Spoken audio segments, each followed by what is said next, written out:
बेटी पढ़ाओ बेटी बचाओ, बेटी पढ़ा दी लेकिन बचा नहीं पाए हम। वो लड़का हमारी बहन का शव लेके अस्पताल में जाने की हिम्मत कर गया और उसके बाद वो 1 घंटे फरार रहा। उसने क्या किया, उसने बॉडी कैसे लाया, बॉडी को कैसे उसने उसका गला घोटा, वो बॉडी किस हालत में थी, क्या वो कपड़े वही थे जो वो हॉस्पिटल में पहन के आई, क्या उसने लड़की को निला दिया। रक्षा भक्षक है, इसकी माँ रिटायर्ड जज है, इसी चीज का इसको गुरूर है। इसको पता है कि पूरा सिस्टम मेरे अंदर है, मेरे पैरों के तलवों के नीचे है और वो प्रूफ भी हो गया 2 दिन में। और इन सवालों के साथ भोपाल का चर्चित ट्विशा शर्मा मौत मामला अब सिर्फ एक संदिग्ध मौत की जांच नहीं रह गया, बल्कि सवालों, आरोपों और रहस्यों की ऐसी परत बनता जा रहा है जिसने हर किसी को झकझोर कर रख दिया। एक तरफ ससुराल पक्ष जो मेडिकल रिकॉर्ड और अपनी सफाई के जरिए खुद को निर्दोष बता रहा है, तो दूसरी तरफ मायका पक्ष है जो इसे पूरी तरह सुनियोजित कहानी करार दे रहा है। अब तक ट्विशा के परिवार की ओर से पति और सास पर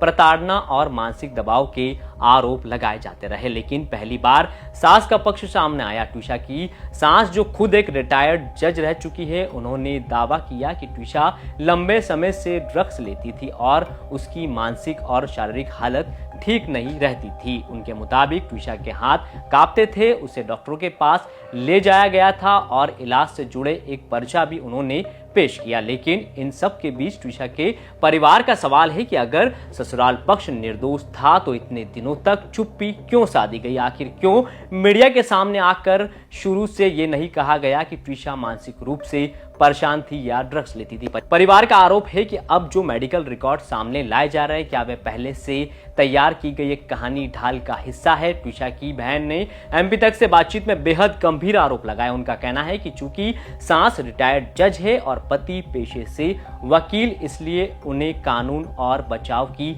हर बारीकी पता है। बहन का दावा है कि पूरा घटनाक्रम बेहद सुनियोजित तरीके से संभाला गया ताकि भविष्य में उठने वाले हर सवाल का जवाब पहले से तैयार रखा जा सके। लेकिन सबसे बड़ा सवाल उस रात को लेकर, आखिर उस रात हुआ क्या था? परिवार पूछ रहा है कि अगर ट्विशा ने छत पर कोई गलत कदम उठाया था तो उसे वहीं पर सीपीआर क्यों नहीं दिया गया? सीढ़ियों पर लाकर सीपीआर क्यों दिया गया जहां पर सीसीटीवी कैमरा लगा था? परिवार का आरोप है कि क्या ये सिर्फ सहयोग था या फिर सब कुछ रिकॉर्ड करने की एक सोची समझी कोशिश? इतना ही नहीं, परिवार ये भी जानना चाहता है कि अस्पताल पहुंचने के बाद पति करीब 2 घंटे तक कहां था, वह किससे मिला, क्या कर रहा था और पत्नी की मौत के बाद भी उसके चेहरे पर वह बेचैनी और बेबसी क्यों नहीं दिखाई दी जिसकी उम्मीद एक पति से की जाती है।